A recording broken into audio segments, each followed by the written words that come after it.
The 4-3-2 on YouTube, definitely the best and overpowered formation on FC24. But first, drop this video a like for me. And if you can hit that subscribe button to my channel, that would mean the world to me. So, balanced on the defensive style, definitely the way to go, YouTube. I'm not interested in a constant pressure, press after possession loss, or even a pressure on every touch. I don't think they are any good in the 4-3-2 one. The 4-3-2 one is amazing going forward, so it's all about getting it right defensively. For your cheapest and most reliable place to buy FC24 coins, check out mmoexp.com. Remember to use the code WOLF at the checkout for a massive 5% off your order. Link is down in the description below. Please check them out. The defensive width though, YouTube, I actually do go ever so slightly more narrow, making us harder to break down and nice and compact in the middle of the pitch. So I only take it down from 50 down to 45. This just means that there are more players in the middle of the pitch, and we then, of course, are harder to break down. And overall, I just think that is definitely the way to go in the 4-3-2. And I'm not really interested in going very narrow, and at the same time, I'm not really interested in going very wide. I just want to go a little bit more narrow, making us more compact in the middle of the pitch. The defensive depth now, I have been using the 71 depth for a very, very, very long time. But over the last few weeks, I definitely feel like 61 depth is now definitely the way to go. I'm conceding less goals when I'm using it, and actually also I'm scoring more goals at the same time. So that's why I've taken it down from 71 to 61. Definitely the way to go. The offense is build-up, play, and chance creation. I'm going to go to zero detail. That's a tongue twister, by the way.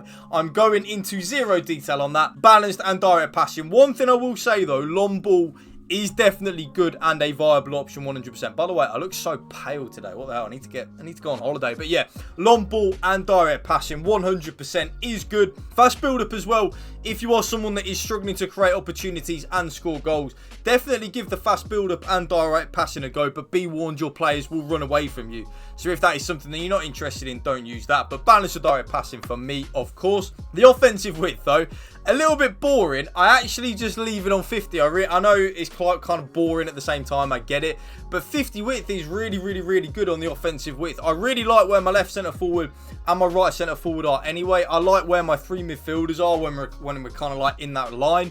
I like that my left central midfielder does push on a little bit more. Overall, in general, I really do think that 50 width is definitely good and definitely something you should be using on the offensive width. The players in the box though, YouTube, I have upped it from 5 to 6.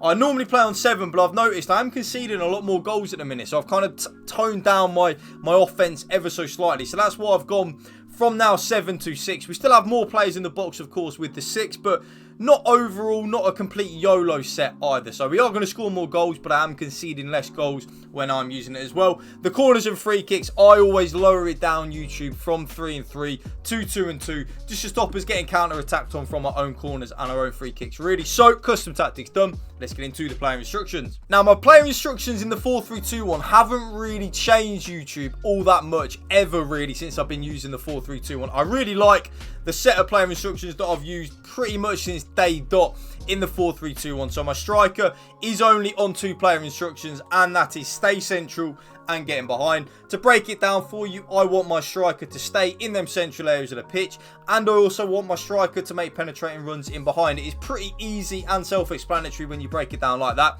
Stay in the central areas of the pitch for the striker, and also make penetrating runs in behind. Honestly, it's really simple when you break it down like that. I do leave my striker on normal interceptions and basic defence support.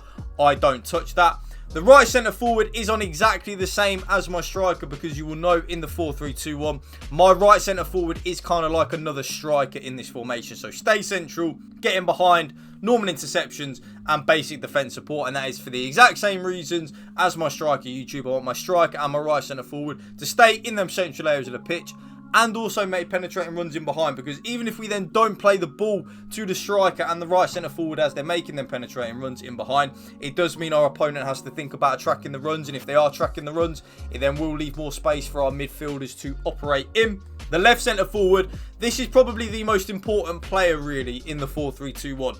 The only player instruction that I have on the left centre forward is come back on defence. So I leave that player on balanced width, mixed attack, normal interceptions, but then come back on defence. So when we lose the ball, our left centre forward will drop into that left midfield of a 4-4-2, and we will defend in a 4-4-2 when we don't have the ball. But then when we get the ball, the left centre forward will push straight back up into that left centre forward position. Very honestly, YouTube, I can't begin to express to you how important that is. It just means that we're more defensively solid, but then we can push forward and help out in the attacking third of the game. The left central midfielder, if any of you have used my 4-3-2-1 before, you will know how many goals and how many assists the left central midfielder will get for you in the 4-3-2-1, especially if you use these player instructions. Balanced attack on the attacking support. Support on crosses is on getting to the box for cross. Normal interceptions, stick to position and cover centre. That getting to the box for cross and balanced attack on the left central midfielder is so important. The left central midfielder will help us out in the attacking third of the game so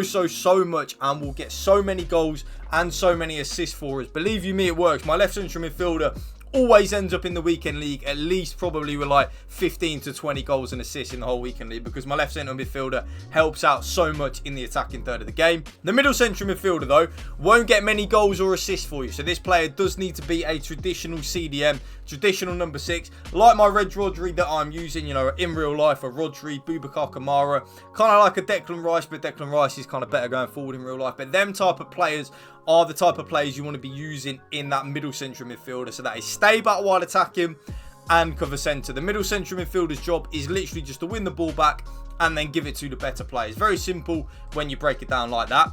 The right central midfielder though, YouTube, this is very important in my opinion. Like very important. Leave the right central midfielder on completely default settings. Yes, completely default settings. So balanced attack, balanced crossing runs, normal interceptions, stick to position, but then cover wing. So remember I was talking to you about my left centre forward dropping into that left midfielder of a 4-4-2 when we don't have the ball. But then, of course, when we get the ball, we'll push straight back up into that left centre forward position. Well, as the left centre forward drops into the left midfield of a 4-4-2, our right central midfielder will be the one that will kind of play in that right midfield of a 4-4-2 when we don't have the ball. But then, like, as the left centre forward then pushes up, the right central midfielder will drift inwards back into that right central midfielder position. And because he or she is also on balanced attack, they will again get a lot of goals and a lot of assists for you, believe you me. The right back, YouTube, I now play with the right back again on stay back while attacking and overlap. So my right back is kind of like an inverted fullback kind of thing. Kind of think of it like a Ben White,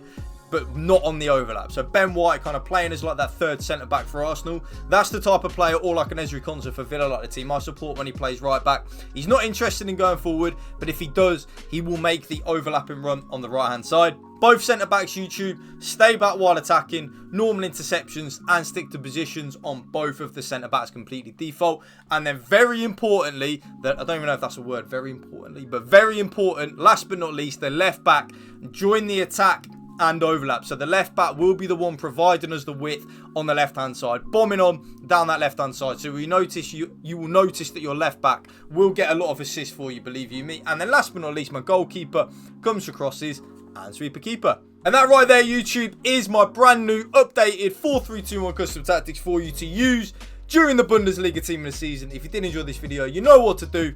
Drop a like for me, drop a comment down below, and if you can hit that subscribe button to my channel, that would mean the world to me. Thank you for watching. Peace out. One love.